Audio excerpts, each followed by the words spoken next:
Trump's remarks on Charlottesville violence are criticized as insufficient. President Trump is rarely reluctant to express his opinion, but he is often seized by caution when addressing the violence and vitriol of white nationalists, neo-Nazis and alt-right activists, some of whom are his supporters.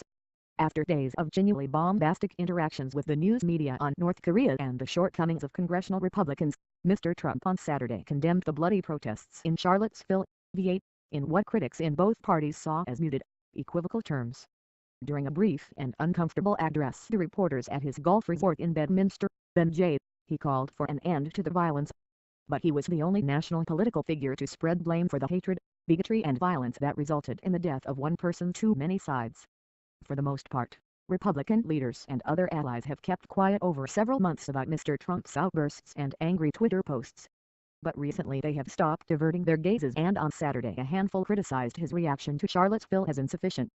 "Mr. President, we must call evil by its name," tweeted Senator Cory Gardner, Republican from Colorado, who oversees the National Republican Senatorial Committee, the campaign arm of the Senate Republicans.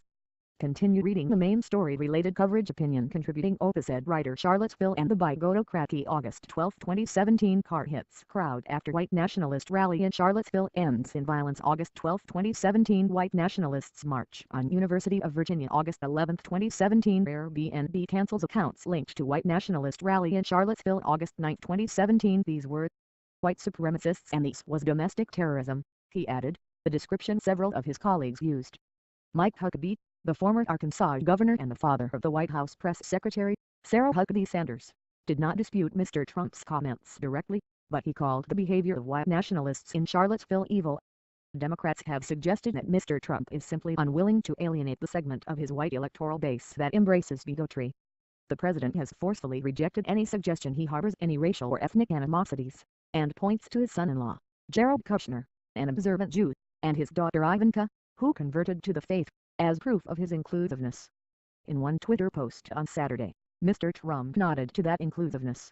"We must remember this truth, no matter our color, creed, religion or political party, we are all Americans first," the president wrote, a statement that had echoes of his campaign slogan, "America First."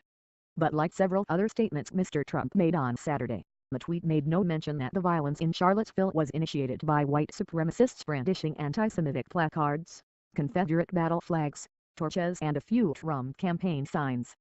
Mr. Trump, the product of a well-to-do, predominantly white Queens enclave who in 1989 paid for a full-page ad in the New York Times calling for the death penalty for 5 black teenagers convicted but later exonerated of raping a white woman in Central Park, flirted with racial controversy during the 2016 campaign.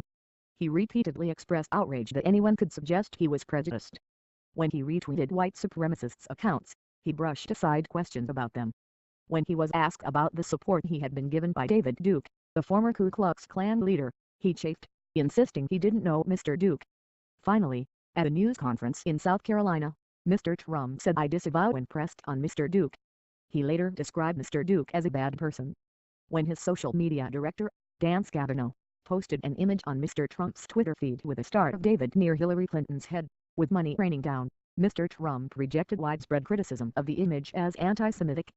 And after years of questioning President Barack Obama's citizenship, he blamed others for raising the issue in the first place. In an interview that aired in September 2016, Mr. Trump said, "I am the least racist person that you have ever met," a statement he repeated at a White House news conference in February. In Bedminster on Saturday, Mr. Trump said he and his team were closely following the terrible events unfolding in Charlottesville, VA, then tried to portray the violence there as a chronic, bipartisan plague. "It's been going on for a long time in our country," he said. "It's not Donald Trump, it's not Barack Obama." Mr. Trump did not single out the marchers, who included the white supremacist Richard Spencer and Mr. Duke, for their ideology. While Democrats and some Republicans faulted Mr. Trump for being too vague, Mr. Duke was among the few Trump critics who thought the president had gone too far. "I would recommend you take a good look in the mirror and remember it was white Americans who put you in the presidency, not radical leftists," he wrote on Twitter, shortly after the president spoke. The Department of Justice announced late Saturday that it was opening a civil rights investigation into the circumstances of the deadly vehicular incident, to be conducted by the FBI, the United States Attorney for the Western District of Virginia, and the department's Civil Rights Division. The violence and deaths in Charlottesville strike at the heart of American law and justice, Attorney General Jeff Sessions said in a statement. When such actions arise from racial bigotry and hatred, they betrayed our core values and cannot be tolerated. The president remained silent on the violence for most of the morning, even as House Speaker Paul D. Ryan, Mr. Trump's wife, Melania, and dozens of other public figures condemned the march. Mrs. Trump, using her official Twitter account, wrote, "Our country encourages freedom of speech, but let's communicate w/o hate in our hearts. No good comes from violence. #sign Charlottesville." Mr. Ryan was even more explicit. "The views fueling the spectacle in Charlottesville are repugnant. Let it only serve to unite Americans against this kind of vile bigotry," he wrote on Twitter at noon, around the time Governor Terry McAuliffe declared a state of emergency in the city.